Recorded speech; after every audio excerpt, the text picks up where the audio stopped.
ಕರ್ನಾಟಕ ರಾಜ್ಯ ಸರ್ಕಾರಿ ನೌಕರರ ಸಂಘದ ಚಿಕ್ಕೋಡಿಯ ಜಿಲ್ಲಾಧ್ಯಕ್ಷ ಹಾಗೂ ಖಜಾಂಚಿ ರಾಜ್ಯ ಪರಿಷತ್ ಸದಸ್ಯ ಸ್ಥಾನಕ್ಕೆ ಬುಧವಾರ ಚಿಕ್ಕೋಡಿ ಪಟ್ಟಣದಲ್ಲಿ ಮತದಾನ ನಡೆಯಲಿದೆ. ನಗರದ ಸಿಐಟಿ ಸಂಸ್ಥೆಯ ಜೆಒಸಿ ಕಾಲೇಜು ಕಟ್ಟಡದಲ್ಲಿ ಬೆಳಗ್ಗೆ 9ರಿಂದ ಸಂಜೆ 4ರವರೆಗೆ ಮತದಾನ ಪ್ರಕ್ರಿಯೆ ನಡೆಯಲಿದೆ.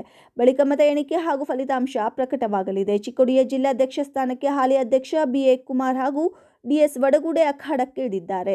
ಅಲ್ಲದೆ ಜಿಲ್ಲಾ ಖಜಾಂಚಿ ಸ್ಥಾನಕ್ಕೆ ಶಿವಾಜಿ ಬೆಳಗಾವಿ ಹಾಗೂ ರಾಜು ಚನ್ನವರ್, ರಾಜ್ಯ ಪರಿಷತ್ ಸದಸ್ಯ ಸ್ಥಾನಕ್ಕೆ ಅರುಣ್ ಕುಮಾರ್ ಬಸ್ತವಾಡೆ, SS ಹಂಪಣ್ಣವರ್ ಸ್ಪರ್ಧಿಸಿದ್ದಾರೆ. ಚಿಕ್ಕೋಡಿ ಶೈಕ್ಷಣಿಕ ಜಿಲ್ಲೆಯಿಂದ ವಿವಿಧ ಇಲಾಖೆಗಳಿಂದ ಆಯ್ಕೆಯಾದ ಚಿಕ್ಕೋಡಿಯ ಜಿಲ್ಲಾ ಶಾಖೆಯ ಒಟ್ಟು 57 ನಿರ್ದೇಶಕರು ಮತದಾನ ಮಾಡಲಿದ್ದಾರೆ.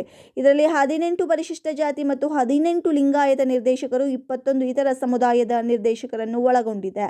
ಇವರೆಲ್ಲರೂ ಚಿಕ್ಕೋಡಿ ಶೈಕ್ಷಣಿಕ ಜಿಲ್ಲೆಯ ಚಿಕ್ಕೋಡಿ, ಅಥಣಿ, ರಾಯಬಾಗ, ಗೋಕಾಕ, ಹುಕ್ಕೇರಿ, ಮೂಡಲಗಿ, ನಿಪ್ಪಾಣಿ, ಕಾಗವಾಡ 7 ತಾಲೂಕಿನ ಅಧ್ಯಕ್ಷರು ಹಾಗೂ ಎಲ್ಲ ಜಿಲ್ಲಾ ಸಂಚಾಲಕರು ತಮ್ಮ ಮತದಾನದ ಹಕ್ಕನ್ನು ಚಲಾಯಿಸಲಿದ್ದಾರೆ.